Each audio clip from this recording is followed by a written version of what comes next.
Welcome to Suara Hair Channel.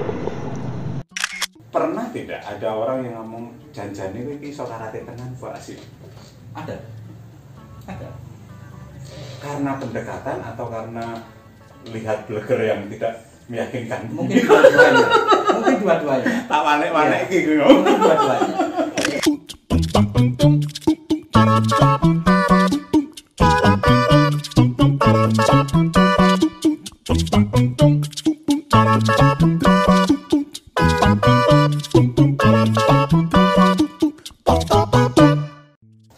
Salah satu interaksi saya dengan Mas Alek lewat lakon Grasus Sang Pemburu. Ini sutradaranya yang main dendean. Itu yang membuat saya dan beberapa kawan di teater SS IGIP Semarang ketika itu sempat merasakan bermain di Taman Ismail Marzuki tahun 95. Ada Jimat Kalimasada, Yorung Lugo kene, ada Rohani sekarang jadi bos bimbingan belajar di Klaten, Yorung ning kene tamuku akeh. Waktu itu disebut sebagai kelompok teater kampus neng ora teater kampus. Ya. Saya masih ingat soal itu. Ya. Kenapa pendekatan yang dipakai ora kayak teater kampus? Itu susahnya menjadi seniman. Kadang-kadang kita tahu kalau kita mau menang kita harus jadi sederhana. Tapi menjadi sederhana itu bagi seorang seniman sungguh sulit. Gaya. Kita itu berpikir iya ya, kita semakin rumit semakin bagus apa ya. Itulah. Ya. Ono ae carane gaya. Aku ya nunut. Kemudian sempat bikin banyak kolaborasi sesudahnya lewat TOP, Theater of Pain, ya. Teater kesakitan. Ya.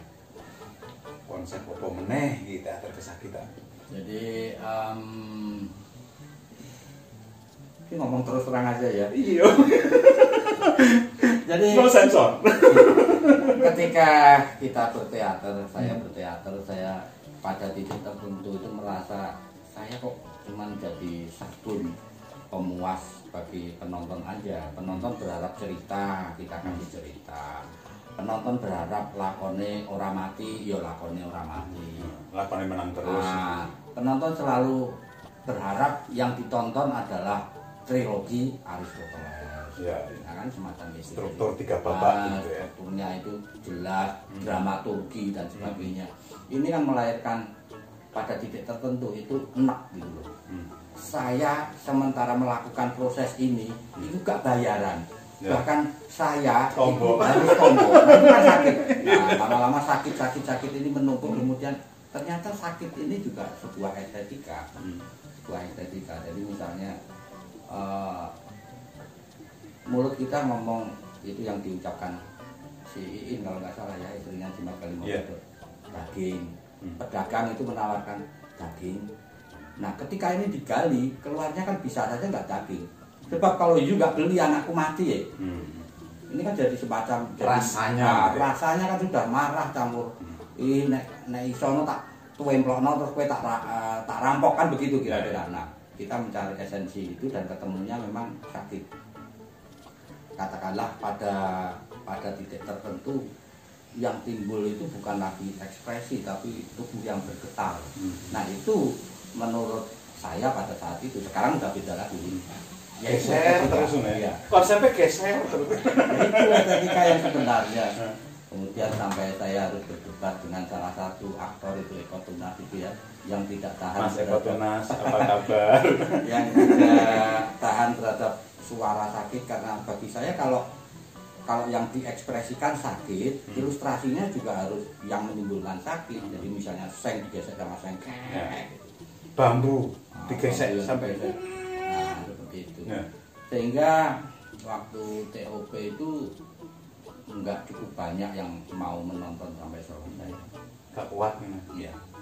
Karena bukan hanya narasinya yang membosankan atau bikin mual, tapi bunyinya itu juga enggak akrab gitu. Kalau konsep yang terkini yang diyakini Mas Alek atau masalah terkait dengan teater? Karena saya sekarang berada di dalam bela diri, ya bagi saya bela diri itu juga sebuah teater kan.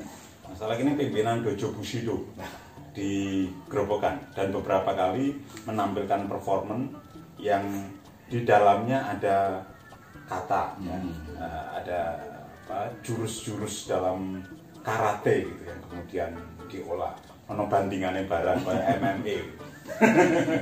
Tapi ya ada performan teaternya gitu, ada rasa sakit yang dihadirkan. Bagaimana bisa mengajari para karateka, para orang-orang bela diri yang bukan teater untuk membuat performan yang teater? Jadi begini, terutama apabila murid kita sudah mencapai sabuk hitam, maka sebenarnya seorang pelatih itu sudah berada dalam bahaya. Karena kita ajarkan cara menundukkan orang, cara mengalahkan orang. Kalau ini tidak disertai budi pekerti, maka yang terjadi adalah premanisme. Dan ini bisa dilihat bahwa beberapa murid yang punya kecenderungan premanisme itu kan bahkan sapu hijau aja sudah malakin temennya. Nah, salah satu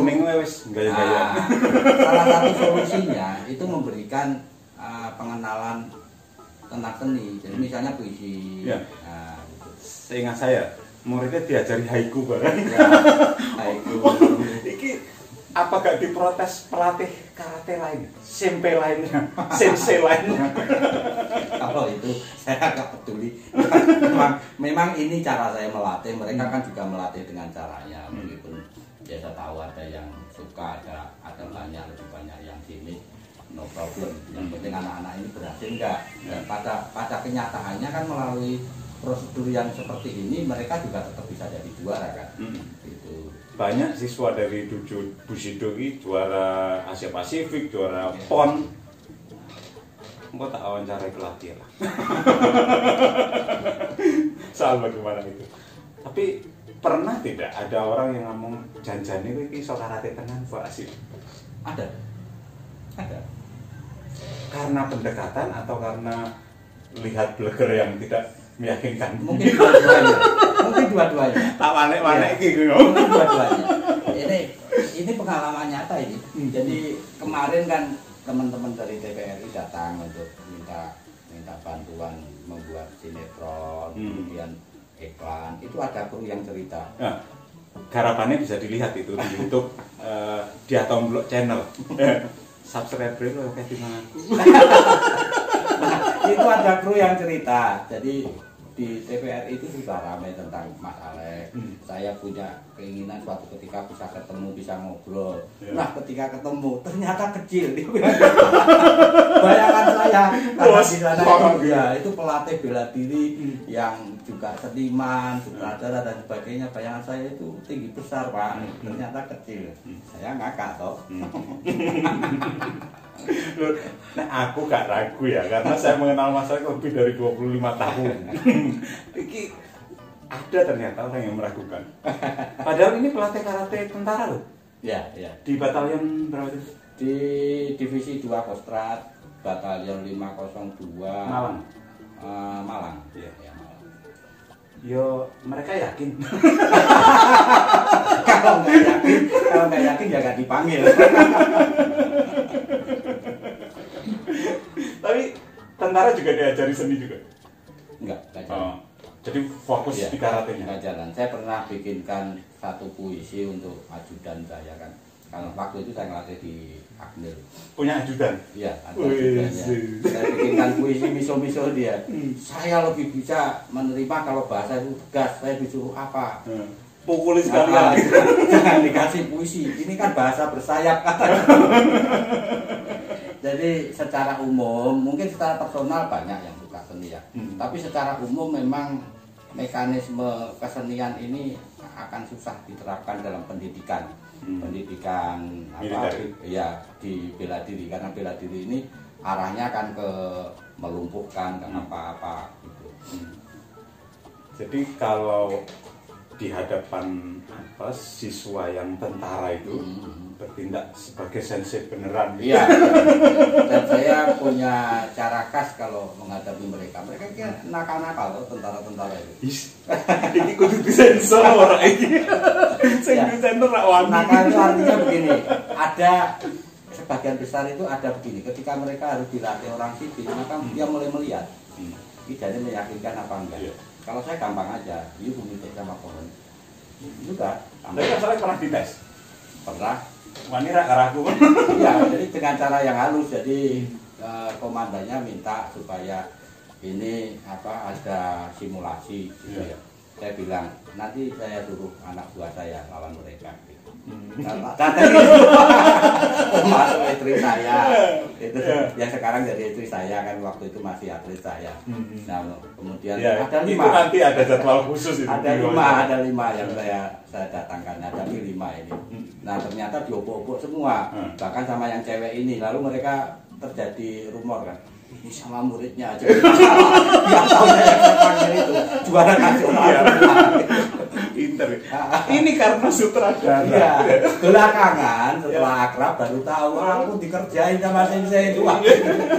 Kita tuh mikirnya wah sensei itu tenaga dalam berarti kan. Wah ini karena sutradara jadi ngatur. Dijono dhisik lione. Pinter tenan. Mulane aku ra wani.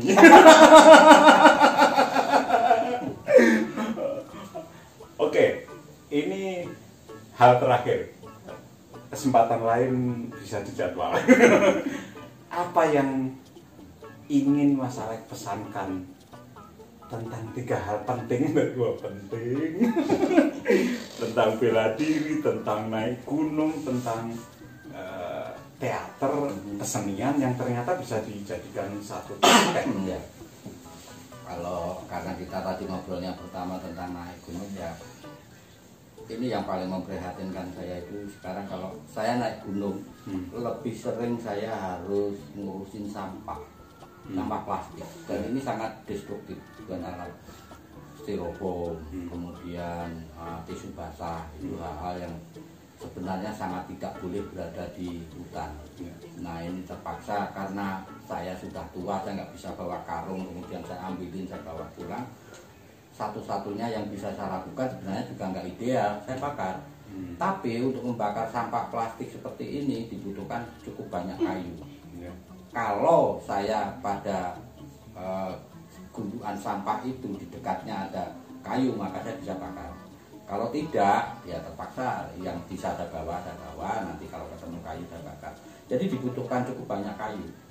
Ini harus betul-betul habis terbakar, baru bisa dicerna oleh tanah. Meskipun ini efek sampingnya menimbulkan sampah udara. Logikanya begini loh, ketika makanan itu di dalam bungkus mereka bisa bawa utuh, lalu dimakan, tinggal kemasannya aja, kok nggak bisa bawa pulang, ini kan aneh. Nah itu makanya kebiasaan buang sembarang. Ya itu harus lebih dipedulikan. Kalau soal bela diri ya, sudahlah, bela diri itu kan silaturahmi. Jadi tidak usah berpikir bela diri A lebih baik dari bela diri B. Semua itu silaturahmi. Lihat aja dalam pertandingan, misalnya karate atau wushu, orang gontok-gontokan sampai berdarah, habis itu rangkulan, jajan bareng. Jadi nggak usah cerita entah benar entah tidak. Perguruanku itu bisa menghasilkan orang yang bisa menghajar 200 orang. Wah, ini khusus, ini topik khusus ini mestinya menarik juga. Demikian ini kan malah menimbulkan kontroversi. Sudahlah, kita silaturahmi, semua orang sama baiknya, cuman berada di jalan yang berbeda. Kalau teater, hindari teater selagi bisa. Orang satu laran ketrek-ketrekan. Salah. Kecuali ya, bahwa teater itu adalah ide, teater adalah apa. Tapi saya mengalami bertahun-tahun ya, mencoba hidup dari teater dan hasilnya nol, pakai besar sekali. Aku nyicip sidik dong.